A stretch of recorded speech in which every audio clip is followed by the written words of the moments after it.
Some betrayals hide quietly in the dark, but some walk boldly into the light. The Grand Monarch Hotel glittered beneath a cathedral of gold chandeliers. Music curled through the air like silk, laughter rose and fell over the clink of crystal.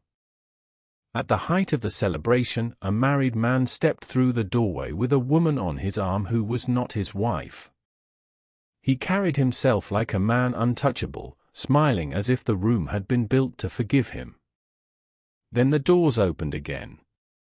His real wife entered, wearing a wine-colored dress that turned every head and stilled every whisper. If you are witnessing this moment, I invite you to subscribe, because stories like this are not just entertainment, they are warnings.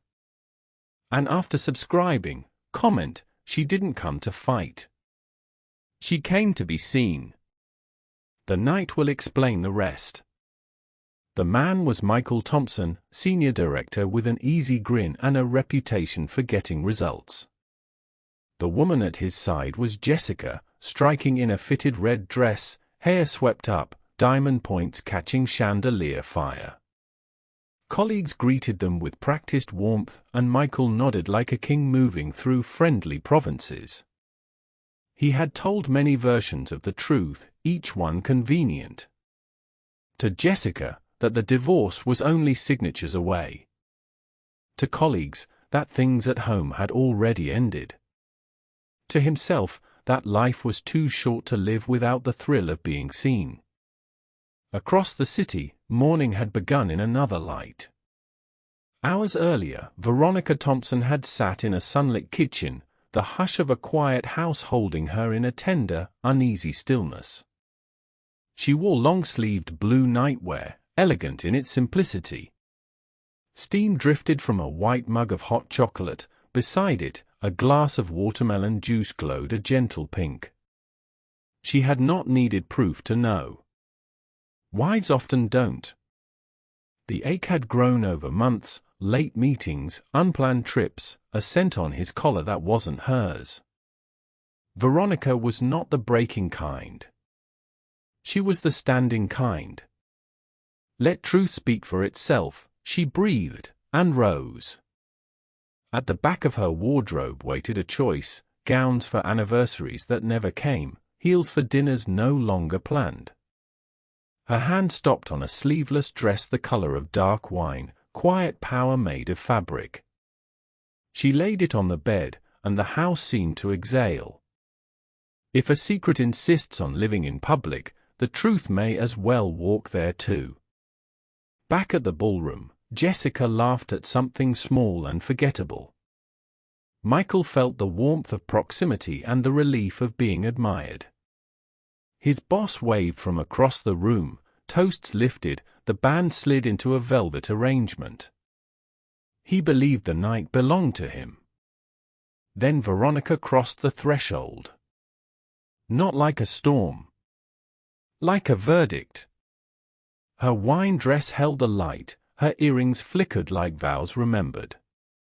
She walked with the calm of someone who had decided to stop asking questions and start letting answers be seen. Conversations thinned to threads. People turned. Jessica's smile faltered, then fell. Michael's hand, mid-gesture, froze near a glass that suddenly felt heavy. Veronica did not rush. She greeted a receptionist she recognized, thanked a waiter for offering a flute she didn't take, and stopped in front of the two people who had remapped her life without her consent. "Michael," she said, and the syllables sounded steady in the hush. "Will you introduce me to your friend?" Jessica's breath snagged. Michael's voice, dependable in meetings and crises, deserted him. Veronica extended a hand to Jessica. Grace can be devastating without raising its voice. "Jessica, yes?" Veronica asked. A nod. I didn't know," Jessica managed. He said it was over." "People say many things when truth is inconvenient," Veronica replied, not unkindly. A fork chimed against china somewhere behind them. The band kept playing, determined to be professional while the night changed shape. Michael's boss, Richard, approached with immaculate timing and the smile of a man who tries to keep parties intact. "Mrs. Thompson!" Finally, he boomed, hugging Veronica with the ease of an old acquaintance. "We've tried for years to convince this man to bring you." Veronica returned the embrace. "Thank you, Richard. It's lovely." She did not look at Michael when she said it, and the omission landed like a sentence. A waiter slid by. Veronica accepted a champagne flute this time, lifted it an inch to the room as if to bless the truth, and took a single light sip.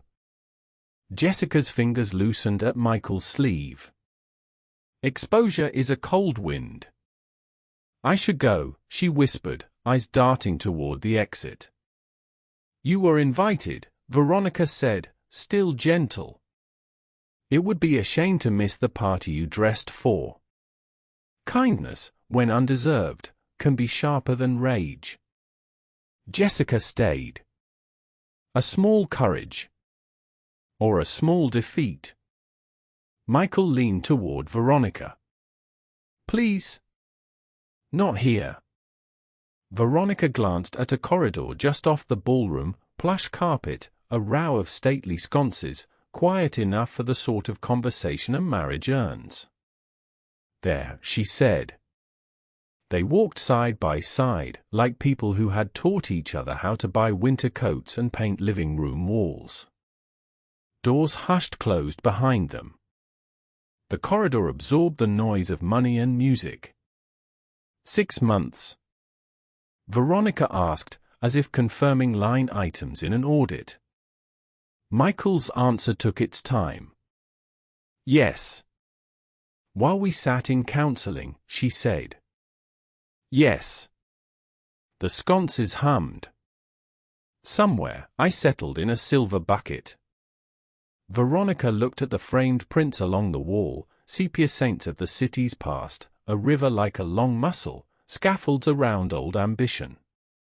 "You taught yourself how to lie beautifully," she said, almost as an observation of art. "I told myself things that made it possible," Michael said. "That we were finished. That paperwork was a formality. That I deserved." He stopped. Desire always sounds thinner when it is asked to testify.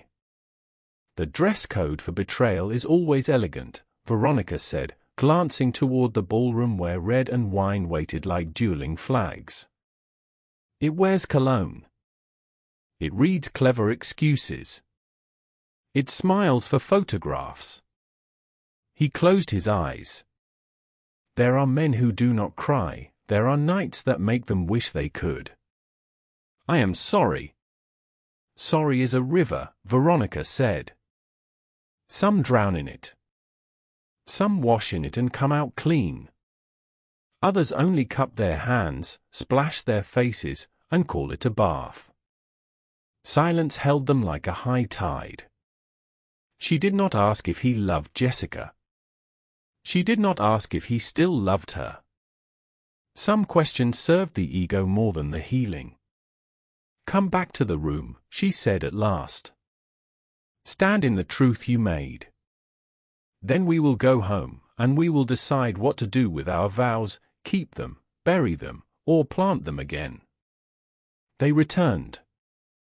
The ballroom received them with the careful diplomacy of a society used to pretending. Richard swept in with introductions for Veronica, delighted by her composure and wit. People found her immediately likable, proof that absence had always been curated rather than deserved. Across the floor, Jessica sat at the bar, staring into a pale drink that promised nothing. A colleague from IT said something kind to her. Kindness is stubborn that way. She nodded, a small tilt, learning in real time how much of her story had been told to her instead of with her.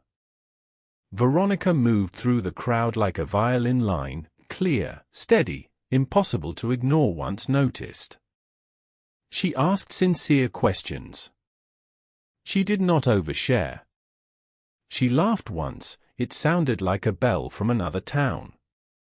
The room learned two things simultaneously, that Michael had a wife worth boasting about and that not boasting had been the point.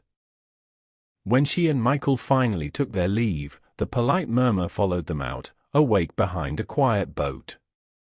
The night air outside was the kind that makes breath look like speech. They drove home in a silence that did not bruise. Streetlights braided gold across the windshield, neighborhoods passed like chapters they had once annotated together. At the house, the key turned with a familiarity that aches. The hallway smelled like eucalyptus from a diffuser Veronica preferred. He set his wallet where he always set it. She placed her small clutch in the basket that had collected a decade of mail and mismatched gloves. Ritual remains long after belief. In the kitchen, the same morning light now slept in the corners. The white mug from earlier stood rinsed beside the sink, a faint memory of chocolate at its rim. She touched the counter as if greeting an old friend. "Tomorrow," she said, not looking at him, "you will tell her it's over." He almost asked, "Which her?" Then decided he preferred to remain a man with enough dignity left to know the answer. "And after tomorrow," Veronica continued, "you will tell me who you are. Not the husband you practice being, not the man you played at the office. The person you actually are when no one is watching. I will decide if I can build a life with him." Michael nodded. Understanding is not agreement, it is simply light. He slept in the guest room without being told. Veronica undid her earrings with the careful peace of a woman who has chosen a battlefield and refuses to let it be her body. Before bed, she stood at the window and watched the slow swing of a neighbor's porch light. Faith, in that hour, didn't sound like a long prayer. It sounded like breathing and not breaking. 6 months earlier, before anyone in the ballroom knew this night would exist, a different narrative had been writing itself in quiet ink. It began at a conference table with budget sheets and ended at a corner bar with music too loud to hear uncertainty. Michael had laughed more easily then. Jessica had been new, bright, accomplished. She admired him in a way that made him feel young and undefeated. Admiration can be a dangerous anesthetic. It numbs the pain of unasked questions. At home, grief had been the architecture of many evenings. Veronica had lost her mother the year before, and sorrow had altered her speech. She had asked for patience in ways that sounded like silence. He mistook her softness for absence. She mistook his irritation for abandonment. Neither named it. Naming a thing makes it a mirror. Sometimes people prefer dim rooms. Counseling started 2 months before the gala, good appointments, honest ones, full of small bravery. They spoke about chores like diplomats and about dreams like people who had forgotten they once had them. But counseling is a bridge, it cannot make anyone cross. Michael had scheduled sessions and then scheduled drinks, the calendar holding contradictions beside each other the way a heart sometimes does. The night of the gala did not create their story. It crystallized it. Morning separated the house into 2 quiets. In one, Michael stared at the ceiling of the guest room, counting the small constellations in the plaster. In the other, Veronica sat once more at the kitchen table, not to sip hot chocolate now, but to let her hands learn the shape of calm. She wore the same blue nightwear, sleeves modest against the cool. A phone buzzed down the hall where he had left it. It buzzed again. And again. Later, he would answer and end what needed ending. Later, he would tell the truth to the woman who had believed him and to the woman who had outlived his lies. When he walked into the kitchen, Veronica looked up. Not away. Not through him. At him. "I will not live small," she said. It sounded like a promise made to a little girl and a grown woman at once. "If we rebuild, it will be with windows open and lights on."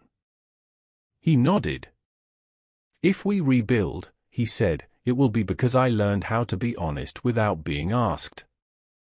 They sat in the quiet like two people waiting for a tide to turn. It is impossible to measure a marriage weight until you are asked to lift it from the ground. At noon, he left for a conversation that would end a chapter. Jessica opened her door with the face of someone who had not slept. She was not a villain, she was simply a person who had believed a well-told story. He apologized without decoration. She listened without sparing him. When he left, the air outside felt thinner and more honest.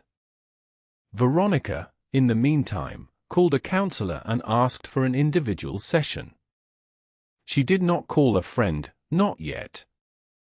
She needed a room without opinions, a place to ask the question that matters after the earth moves: what do I want my life to look like now? She wrote 3 sentences on a notepad before she left. Dignity first. Truth in daylight. If we stay, we grow. If we leave, we bless. She underlined each once, no more. That evening, they met again in the kitchen where the day had begun. He stood with his hands open, not in surrender but in readiness. She sat with her shoulders free, not in defiance but in belonging to herself. "Tomorrow," Veronica said, "we tell Dr. Keller everything." "Everything," he echoed. "And we make a plan," she added. "A short one. Days, not decades. We don't promise what we can't carry yet." "Days, not decades," he repeated, as if learning a new way to count. Outside, the sky let go of the last pale blue and folded into gray. The porch light clicked on by timer, faithful to its instructions. In the distance, a dog barked twice and was quiet. Somewhere, a child laughed, and the sound ran down the block like good news. They ate in companionable silence, roast chicken and rice left over from earlier in the week, a salad dressed with lemon. Normal food on a day that was anything but. When their plates were clean, he washed and she dried. It looked like choreography. It felt like trying. Later, at the bedroom threshold, Veronica paused. The room smelled faintly of lavender. The wine dress hung on the back of the chair, no longer a weapon, merely a beautiful thing that had done its work. She traced the fabric with one fingertip, then turned down the bed. "Good night, Michael," she said. "Good night," he answered from the hall. The door closed softly. Not a slam. Not an invitation. A boundary. He returned to the guest room and lay awake, not for lack of exhaustion but because beginnings and endings both hummed too loudly to sleep through on the first night. Some stories break like glass. Others bend like willow. This one would decide its shape in the mornings that followed. For now, part 1 ends with a house holding 2 kinds of hope. The hope of repair and the hope of release. Either can be holy when chosen in truth. If the audience has subscribed and left the comment, she didn't come to fight. She came to be seen. The story will go on. Morning arrived without permission. Light filtered into the house, soft, golden, undecided. Nothing dramatic happened at dawn. No shouting. No slammed doors. No apologies written on bathroom mirrors. Just silence. But silence after truth is never empty. It is full of everything that used to be hidden. Veronica woke first. She lay still for several seconds, listening to the quiet. Not the quiet of a peaceful home. The quiet of a house holding its breath. She rose, tied her robe, and walked barefoot into the kitchen. The floor was cold against her skin. The world felt different, not because the furniture had moved, but because her heart had. She prepared breakfast the way she always did. 2 eggs, sliced fruit, a cup of tea, and a small plate set aside for whoever else walked into the room. Routine is sometimes the only stitching that keeps life from unraveling. A few minutes later, Michael appeared in the doorway. Hair messy. Eyes tired. Clothes from yesterday. He looked like a man carrying the weight of his own choices. Morning, he said. Veronica nodded, polite but distant. Breakfast is ready. He Saturday. She served. 2 people sharing the same table, separated not by distance, but by decisions. The house smelled of lemon dish soap and toasted bread, ordinary scents on a day that was anything but. When the plates were empty, Veronica wiped the table clean and said quietly, "We have an appointment with Dr. Keller at 2. Michael swallowed. He had always been a man of answers. But now, every answer felt like a confession. 2 o'clock. Counseling room. The office was calm, deep blue walls, beige carpet, 2 chairs angled slightly toward each other. A box of tissues waited on a small wooden table, as if the room expected sorrow. Dr. Keller, a woman in her 60s with silver-rimmed glasses, greeted them gently. Good to see you both. How are you feeling today? The question was simple. The answer was not. Veronica spoke first. Relieved, she said. Not because of what happened, but because the pretending is over. Michael stared at his hands. And you, Michael? The therapist asked. He opened his mouth, closed it, opened it again.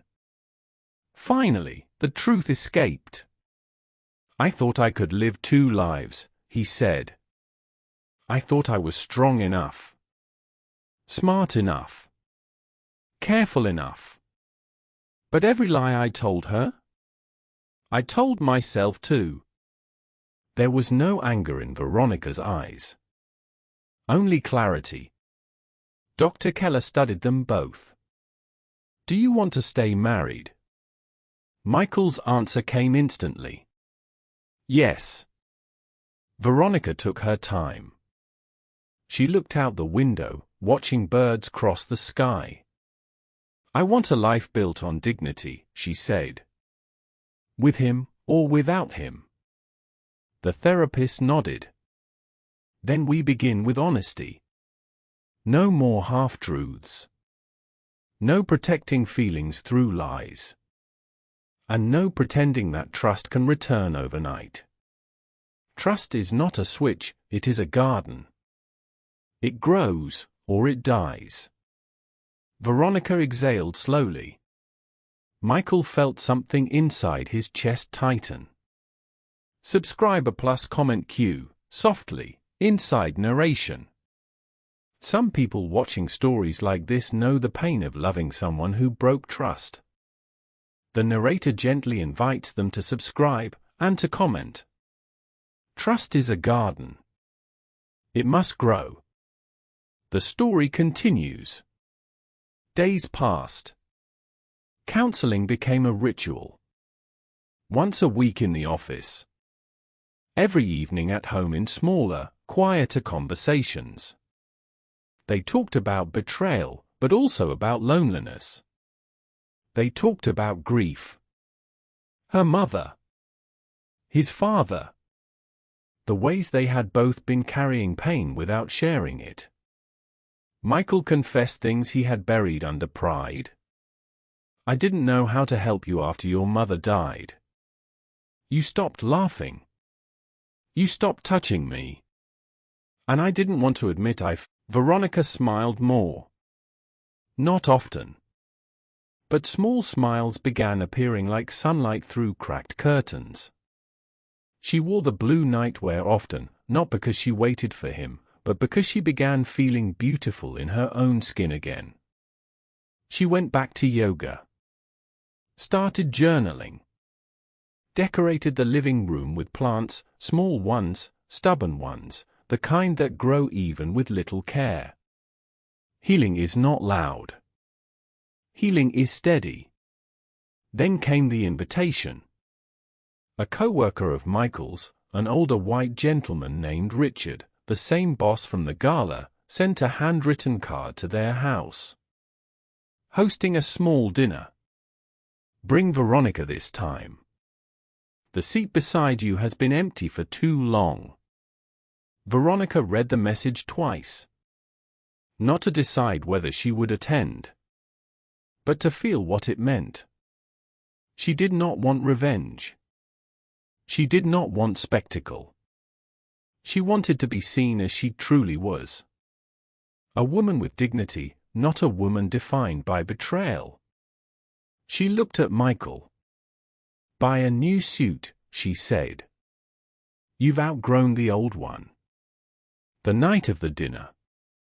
The restaurant was intimate, warm, full of soft yellow lighting that made everyone appear kinder. Couples sat around a long table, laughing over plates of pasta and wine. When Veronica entered, she wore a simple black dress, nothing dramatic, nothing theatrical. Just elegant. Quiet. Confident. Michael walked beside her. Not holding her hand, but walking beside her, as equals walk. Richard stood to greet them. Mrs. Thompson, he said, I am honored. Veronica smiled. Thank you for creating space that should have always existed.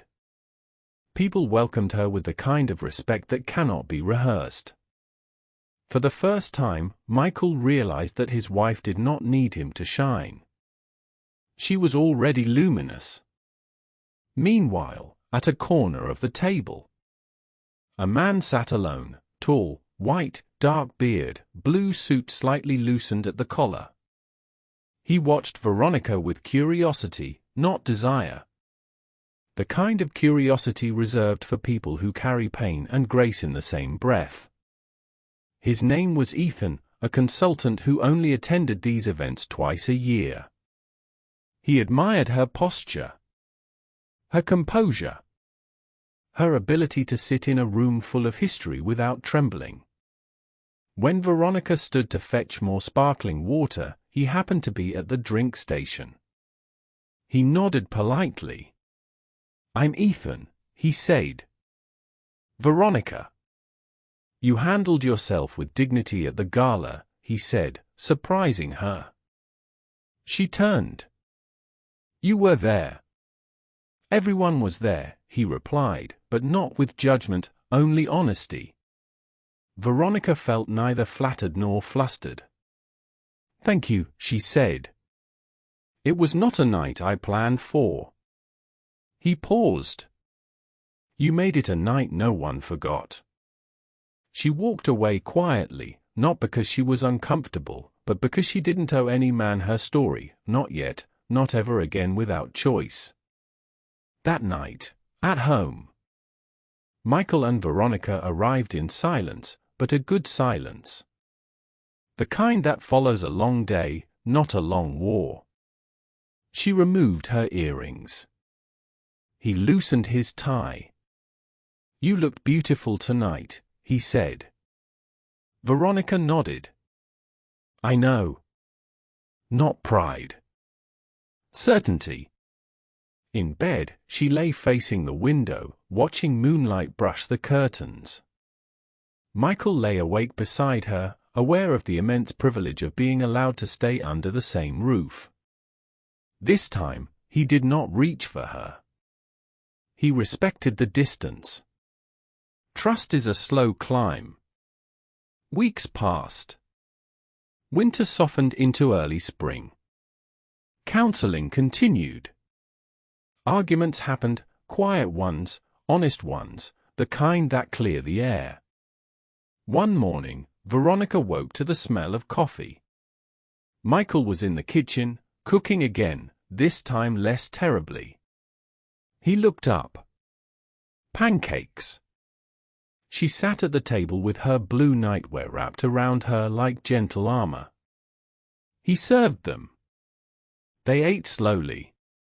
Finally, she said the sentence that would shape the next chapter. I am willing to try again. Not because she needed him. Not because she feared leaving. But because she believed in restoration, the kind that requires work, humility, and truth. Michael's eyes filled, not with drama, but relief. Thank you, he whispered. But rebuilding is never straight. One evening, Veronica checked an old drawer while organizing. Inside it, she found a forgotten letter. A card from Jessica, written months ago, full of promises that now felt like ghosts. Veronica sat on the bed holding the card, not trembling, not furious, just tired. Michael entered and saw it. He froze. Is there anything else you haven't told me? She asked. He swallowed. No. Everything is out. Are you sure? Yes. She believed him. Not because his words were perfect, but because he no longer sounded like a man trying to win. He sounded like a man trying to heal. She put the letter in the trash. It was not an act of forgiveness. It was an act of closure. Months later, their counseling ended, not because they were finished, but because they had learned how to talk without an audience.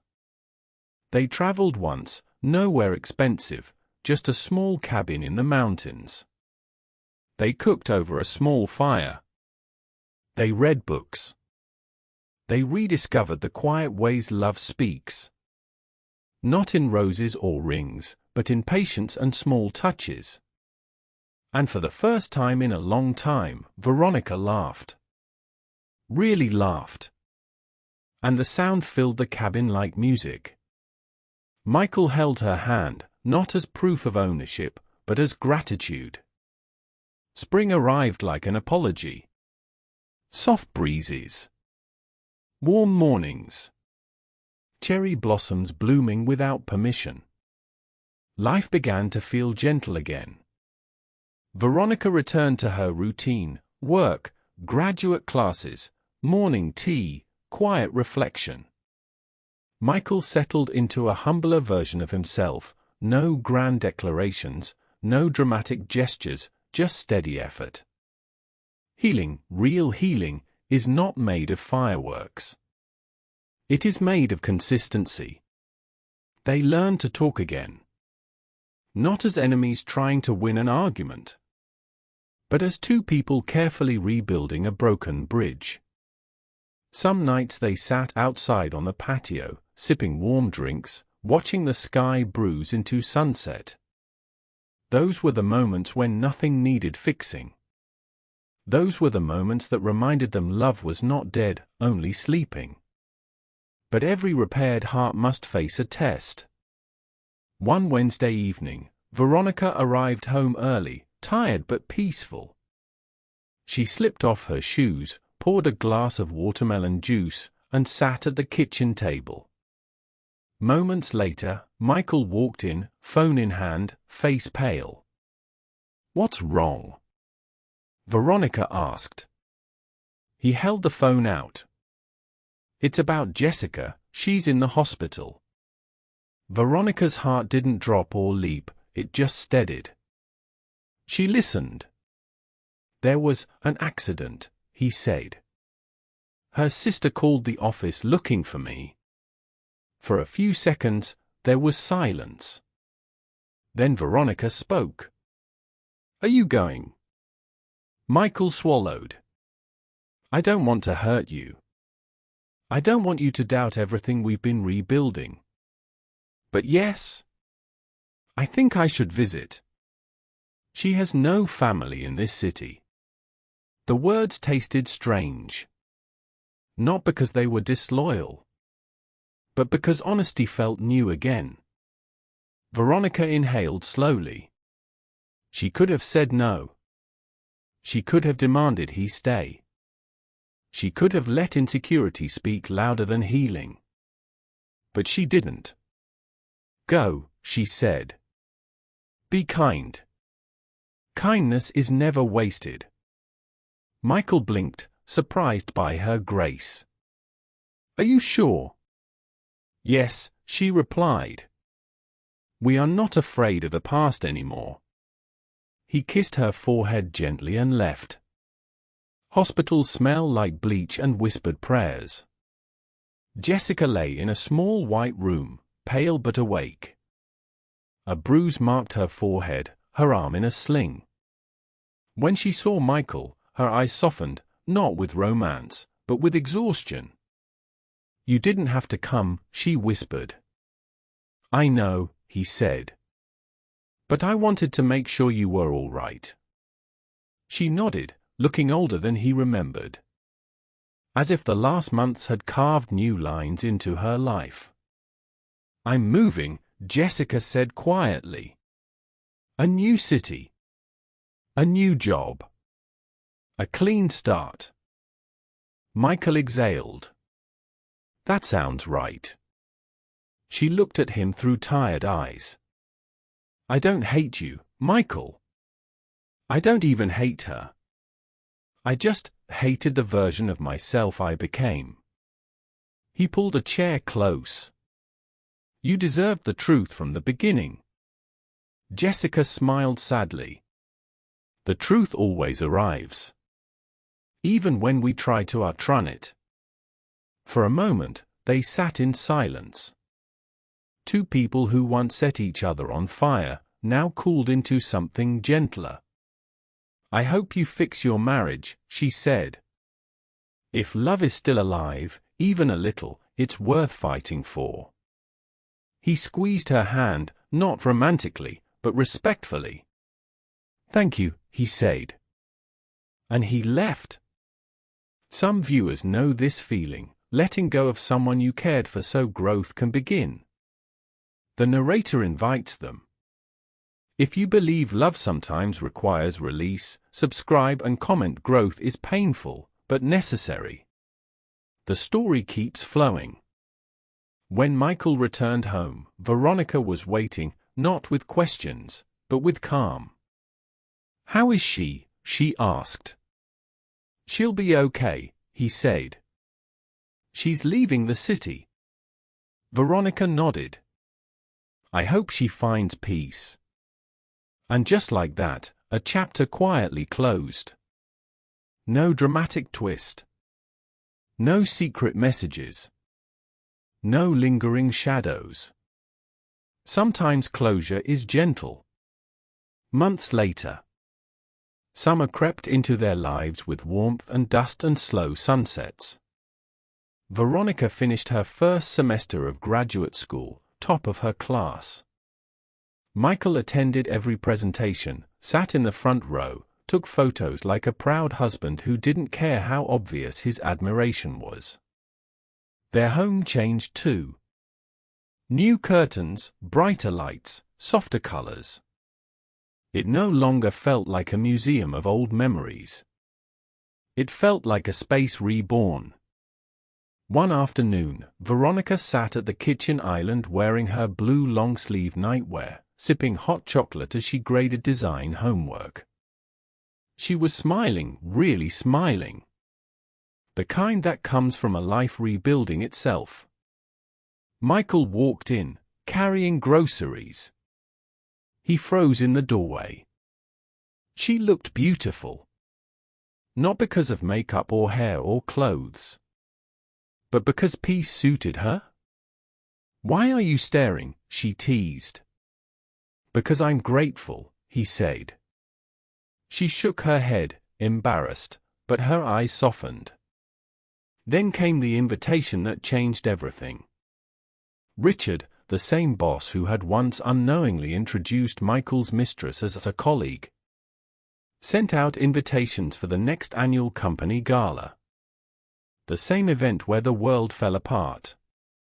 1 full year later. This time, the invitation arrived with a handwritten note. "We hope to see Veronica again." Her presence was unforgettable.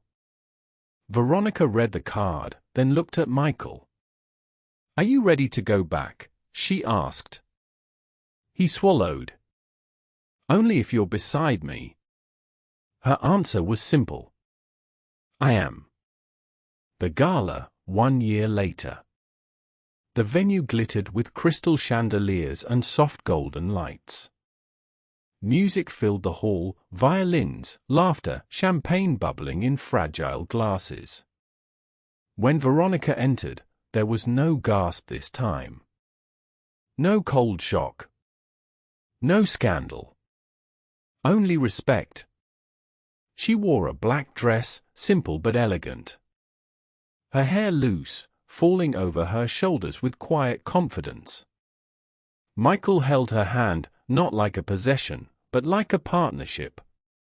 They walked through the ballroom together, greeting people, answering questions, accepting warm smiles. Sarah was gone.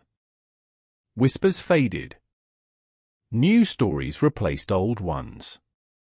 Halfway through the evening, a colleague approached Veronica. "You look radiant," the woman said. Veronica smiled. "Thank you. It took time. Time heals everything." Veronica shook her head gently. "No. Time doesn't heal. Choice does." Later that night, a slow song began, the kind that makes the world move softer. Michael offered his hand. "Dance with me." Veronica placed her fingers into his, and they moved together. Not like the couple they once were, but like the couple they chose to become. Their bodies fit together naturally. Not from habit, but from renewed belonging. As they swayed, Michael whispered, "I almost lost you." Veronica rested her head against his chest. "No," she said softly, "you lost me once." He swallowed. "But you found me again." And her hand tightened around his. Small, strong, certain. Across the room, Ethan, the man from the previous dinner, with the dark beard and quiet eyes, watched the couple dance. Not jealously. Not wistfully. But with admiration. He raised his glass slightly in their direction, a silent toast to two people who did the impossible. They stayed. And that is not weakness. It is courage. When the music ended, Michael and Veronica stepped outside onto the balcony, breathing in fresh night air. City lights shimmered like stars trapped in glass. Veronica leaned against the railing, hair moving gently in the wind. Michael watched her quietly. She had changed. Not into someone new, but back into someone whole. "I'm proud of us," he said. She turned. "So am I." The night felt peaceful, no loud emotions, no heavy wounds, just quiet gratitude. Then Michael asked the question that would define the future.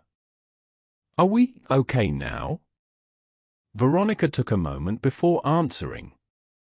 "We're not who we used to be," she said. "And that's a good thing.